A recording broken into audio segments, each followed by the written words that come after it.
Welcome to the Master Cars Pro channel. Today we'll talk about the problems and weaknesses of Skoda Kamiq. Small SUVs are becoming an increasingly important part of the used car market.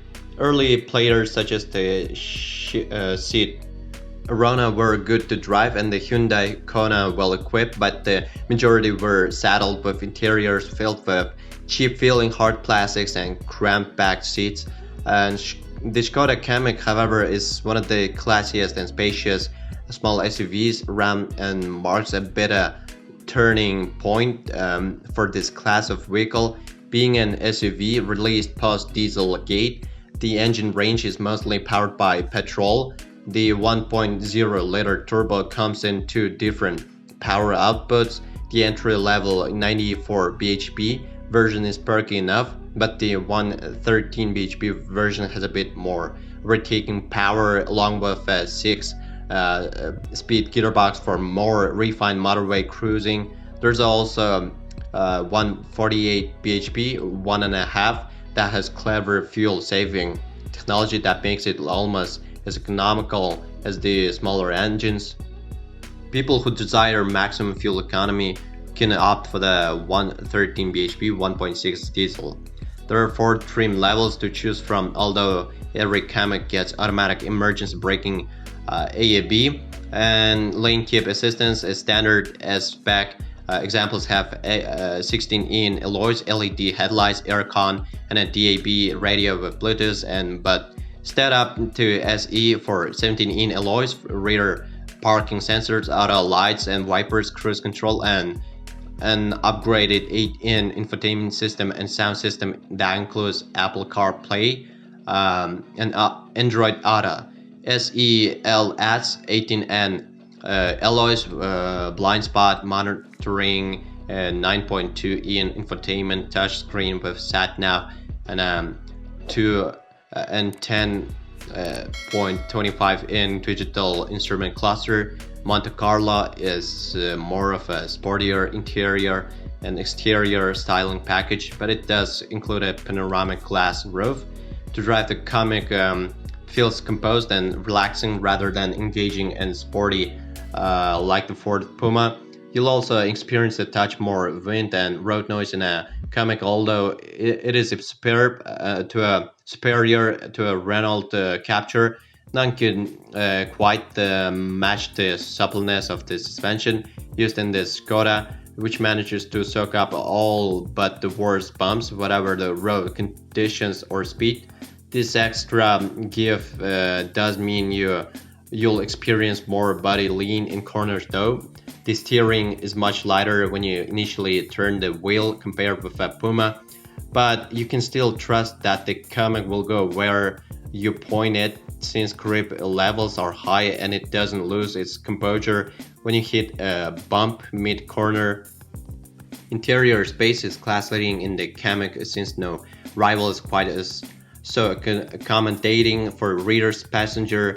Both head and legroom are more of a match to SUVs from the class above, and the boot is large. True, a Puma is slightly bigger in this area since it has its clever hidden underfloor storage box. The Kamiq is still great for shopping trips or oversized push chairs. There's plenty of adjustment in the seat and steering wheel for a driver to find a comfortable position. And if you go for an SE Kamiq, there's adjustable lumbar support for a bit of extra comfort. It's probably a testament to the advancement in petrol engine technology that all the options not only have decent economy numbers, but there's not a lot of difference between them. The most efficient, according to the WLTP regime, is the 94 bhp 1.0-liter with a combined figure of 44.8 mpg, with the more powerful 113 bhp using a liter more at 42.8 mpg. Active cylinder technology on the 148 bhp 1.5 makes it almost as economical as the 1.0 at 42.2 mpg. Sole diesel option is the best for those who cover big distance with an economy rating of 51.4 mpg. No Kamiq is quite old enough yet to take advantage of fixed price of servicing. That applies to examples between the ages of 3 and 10 years old.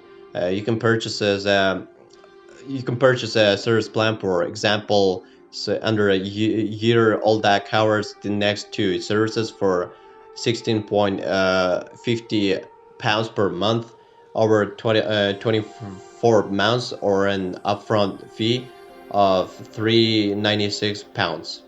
The Kamiq has been out long, and most examples for sale will be found as part of the use approved scheme through a Skoda main dealer, and should therefore look pretty much as new.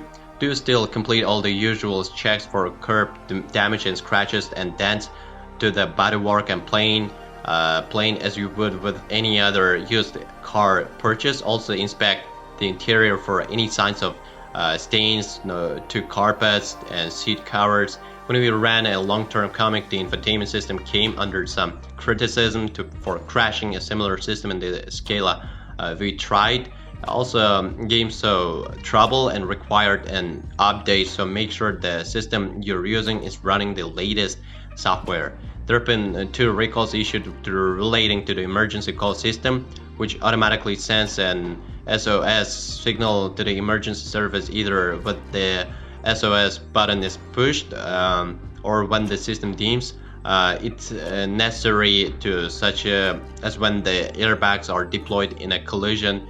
However, a software issue examples made between 10 July 2019 and 7 February 2020 could prevent the system from functioning correctly and will require an update at a Skoda dealer.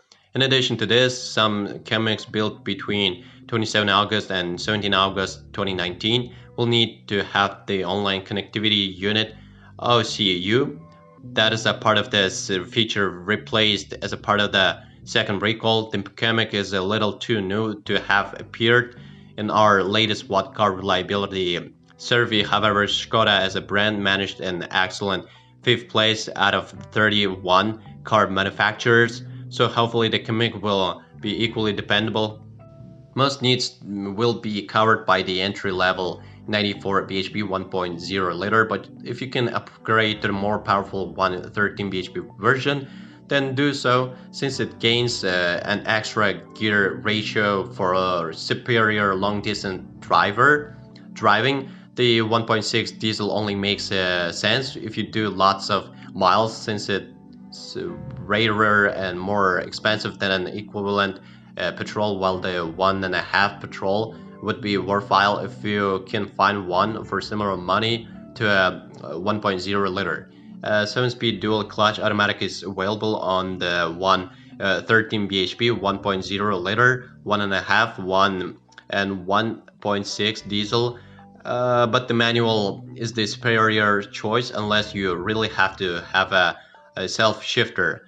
Of the 4 trim levels, SE provides all the useful equipment you'll need bar sat nav, but at least it gets full smartphone connectivity, so you can use a navigation app from your phone instead. If the Skoda Kamiq is a little too soft for your tastes and you want something sportier, try a Seat Arona. It isn't quite so spacious for rear seats passengers, and the interior has none of the soft touch plastic you'll find in the Skoda, but the boot is still one of the largest in this class, plus it comes with similarly peppy performance because it uses the same range of engines.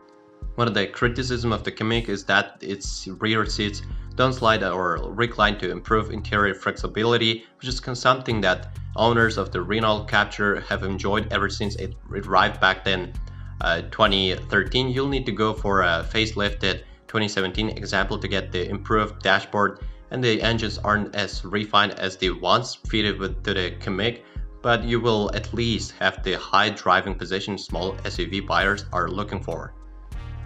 Well, if you are the owner of this car, then please describe the problems that you had to face during the operation of the car.